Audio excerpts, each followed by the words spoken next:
Good morning, Ryan Handley. Welcome to Skype. How are you, mate? Good. How's the morning? Oh, it looks like a beautiful day at the moment, and going to go surfing soon. So Yeah. a good day ahead. And tell me something. What time is it in Canada right now? It's 3 in the afternoon. Oh, okay. So it's only 8 o'clock down here. Yeah, it's only 3 o'clock. Well, Ryan, I've been trying to Skype with you for a while now, so thanks for your time, buddy. I'm so excited to chat about your illustrious career because I know you're doing so well. Tell me, what's the latest happenings? What have you been doing lately? Yeah, well, I've been out in Montreal, and we're shooting a reboot of Home Alone. And then, so Al Poppleton's coordinating that. And we just got shut down a few weeks ago for this whole COVID-19 deal. But whenever it kind of like picks back up again, I guess I'll be heading back over there if I still got a job. I'm sure you do. So you're doubling one of the lead villains in that show, right? No, I'm doubling one of the leads, but I'm not a villain. Just kind of but doubling like number 2 on the call sheet. Which is cool.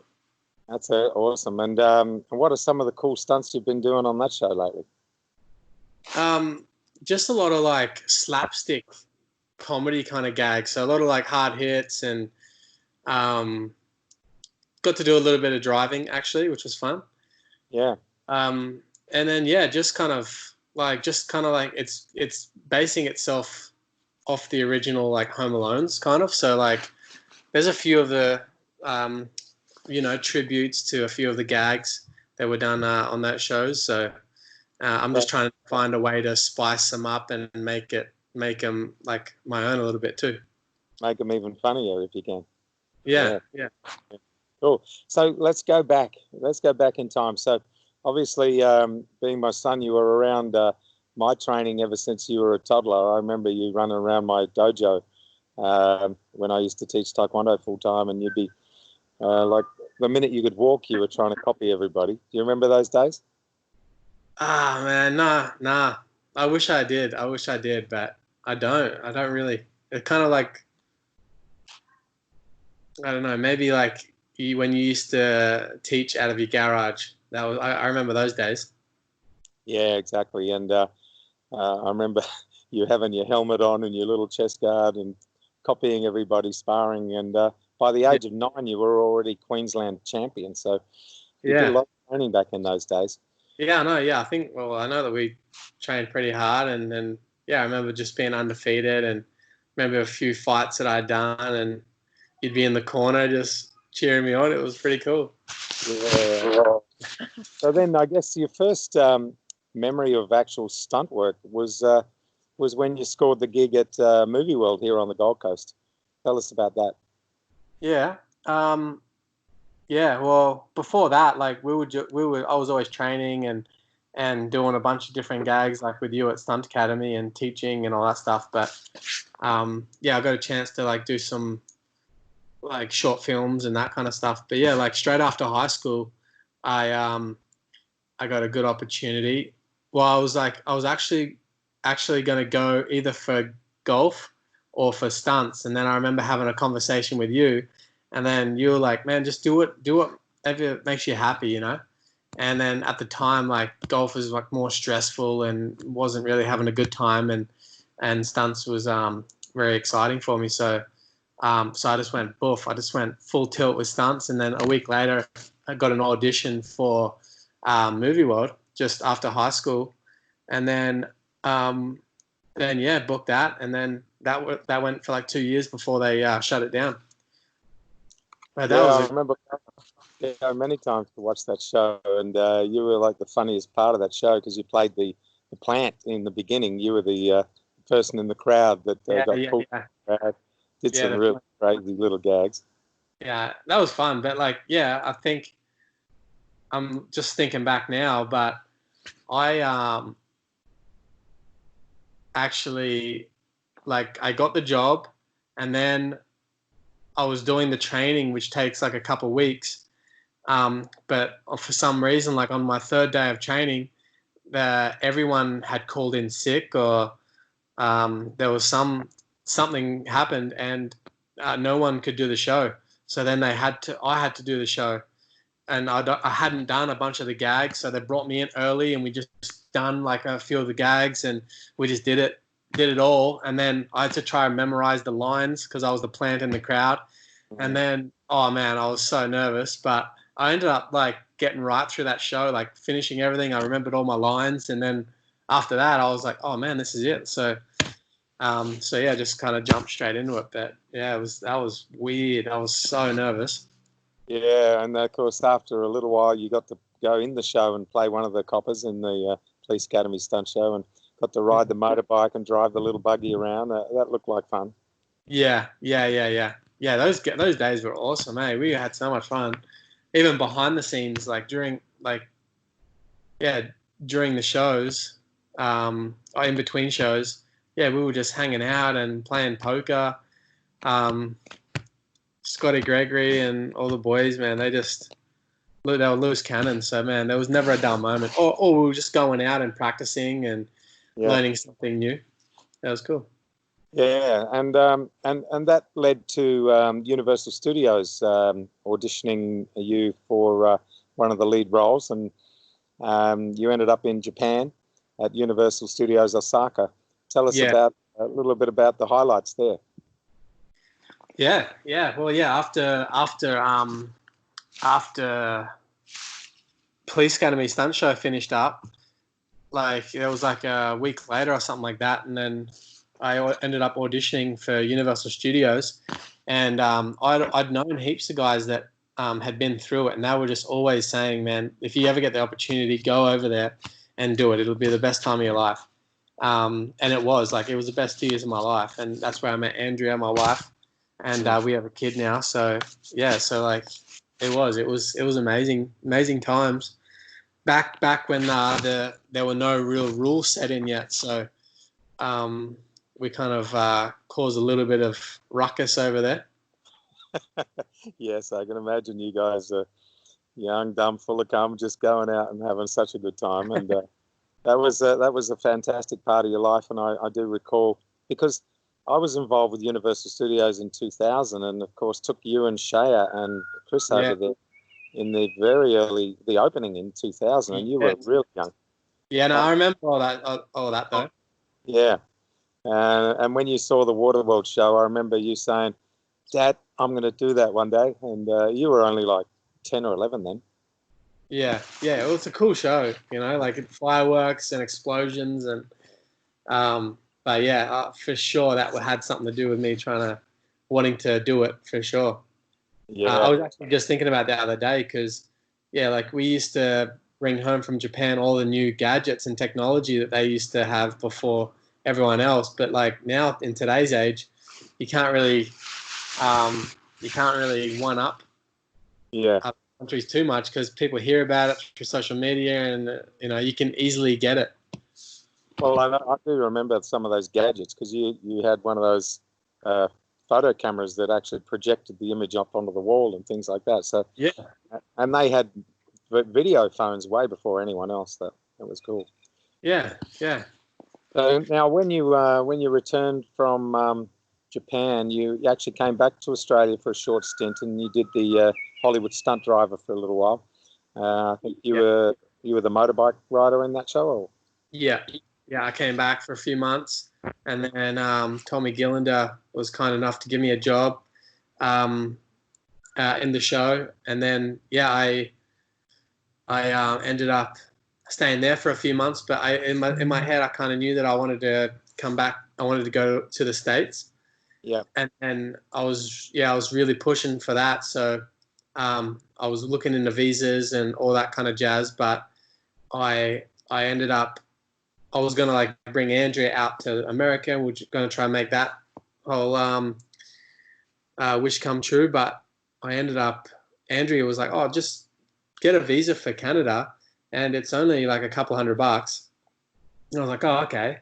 And then I knew one guy over here, Fraser Corbett, and then I called him up and I was like, "Oh, Fraze, man, so like, what's the industry like over in Canada?" And he's like, "Oh, dude, like it's pumping and um, like a whole bunch of different TV shows and movies here and blah blah blah." And I never heard anything about it, Canada, really. Mm. So I was like, "Oh man, I'm just going to give that a go," because to get a visa for the States was going to cost like 10 grand. Yeah. Yeah. So then I came back here and I gave it a shot here, and then yeah, like in my first week here in Canada, I got a job fighting Steven Seagal, and got my nuts crushed, and then yeah, then I didn't work for like ages after that, and that was just like kind of like a fluke that I scored that, and then it took ages to kind of make my way into the industry and yeah, kind of get going. And once you'd got started and you'd met a lot of the stunt coordinators, I remember you saying you volunteered your time a lot in the beginning, in the early days, just to get on set and to help these guys and to learn the ropes. And then, of course, once you'd proven yourself, they started to give you a few opportunities. Yeah, no, for sure. That was a huge part of it, I reckon. Just like, yeah, totally, like learning from them and getting to know them, and then kind of getting an opportunity maybe to show like what you got to, like because sometimes they'd be like, "Oh, there's no one around." Maybe, "Hey, do you mind just doing this and go?" And then you kind of just get these opportunities to kind of show off a little bit, which is good. But yeah, I definitely gave a lot of my time up and helped out wherever I could. I just wanted to get on set and like learn and get to know everyone, and then them get to know me. And yeah, just like that was it. I just had that one goal, and it was like to be a stuntman. So I was just pushing for it. And I remember, well, you had some fantastic opportunities to do some fight stuff, which you're a specialist at because of your martial art background and your gymnastics as well. But then, of course, came some wonderful chances of acting and playing some pretty major roles in things like Flash and Arrow, where you were cast as the lead villain. Yeah, that was huge for sure. And it was hey? What were those roles? Oh, the one on Flash was Zoom. I played a couple different characters on Flash, and Arrow. I've had played a couple different roles over there. Probably the biggest one was on Skyscraper with The Rock. Got to like I was like one of the villains over there too. And then yeah, but definitely got like starting that whole acting stuff out. Just kind of I got lucky with that. What happened? Oh yeah, I was originally I was gonna go work on Star Trek, doubling a guy, and then at pretty much the same day, I was getting called to double to portray this new character called Zoom on the Flash, and then so I was kind of going back and forth with Star Trek and Flash, being like, "Oh, I've already booked on Star Trek, but that's a great opportunity. Let me just talk to the Star Trek guys." So I just ended up talking to the Star Trek guys and be like, "Hey, like, I don't know, like, many details here of what's going on." Found out, and I was like, "Oh, but I got this great opportunity on the Flash, and it's for the whole season, blah blah blah." And then they were just like, "Oh yeah, just don't even worry about that. Oh, it's like take that." Yeah. So like, okay, sweet. So it was no hard feelings, and then so that's how that whole started, and then from that role turned into another role, then other kind of like, productions kind of started hearing about it, or people, and yeah. After Zoom, you got to play Godspeed, and that was on Flash as well. And then, of course, on Arrow, I think it was Prometheus, was it? Prometheus, I was like stunt acting. So yeah, whenever he was in the mask, it was me, and I would like do the dialogue and stuff like that. I played Elk. I was on Flash as well. Chimera, Yep. was on Arrow. That was just a recent one. And then, I played one on Zoo. I was like a mutant on Zoo. Mm. Had to like cry and everything. Had to like put the tears on, and so yeah. That was a good test for your acting ability. And I don't call myself an actor at all. I'll give it a go, but I've never like had a lesson or trained or anything, So just gotta give it a go. Absolutely. Yeah. I mean, you've been on camera for a long, long time, even as a youngster, so it comes pretty natural to you. But I know your forte is the physical stuff. Yeah, for sure. Yeah. And what about the future, Ryan? I know you're looking at investing your finances because you're doing so well. Where are you thinking of heading? Where do you see yourself in 10 years? Definitely want to like get into coordinating, give that a go. And I'll probably still be doing what I'm doing right now in 10 years. I'll be like 40. Yep. And then, so back, like a lot of 40-year-olds, all the 40-year-olds I know, like they're still killing it. So, yeah. But yeah, still be here. Invest in properties like in Australia, maybe? Yeah. Well, yeah, I've been looking. Yeah. I need to find a little joint back home. I want to, just kind of diversify and have like, multiple sources of income. Absolutely, and spend some more time in the surf. Oh, come on, Slip. I know you miss it. Yeah, well, I miss you guys too. I've been away from home for like 10 years. Yeah. Luckily, we've had lots of visits from you, and we've visited you, and thank you. And we can travel, and hopefully this COVID thing sorts itself out, and we can all start traveling again. Oh, for sure. Well, because you come and have us soon, and then I hope like one day to get a job on the Goldie. Yeah, well, it's nice. When the movie business picks up again, it's going to start firing, and I know it'll be busy here. And you've already made connections with Kyle Gardner and some of the coordinators. Yeah. So how's everything going with you? Fantastic. Just Stunt Academy is pretty much frozen right now with the COVID, and consequently, we're just doing a few private lessons here and there. So I'm using this time to make these videos and build a YouTube channel. And that's coming along pretty well. We're starting instructional videos. We've just done one on high falls yesterday, so that's up already. And this interview will be up tomorrow by our time. So just working on doing stuff I can do without being at Stunt Academy. Yeah. Adapting. Yeah, adapting, and of course, but there's a lot to know. There's a lot to learn about, like not just physical.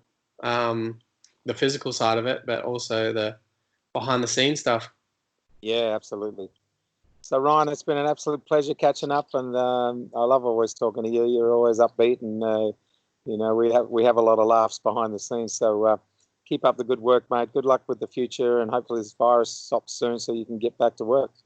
Yeah, and hopefully get back home soon too. You betcha. Yeah, I'll put you in that headlock. Yeah, love you, buddy. Talk to you soon. Bye, mate. Ciao.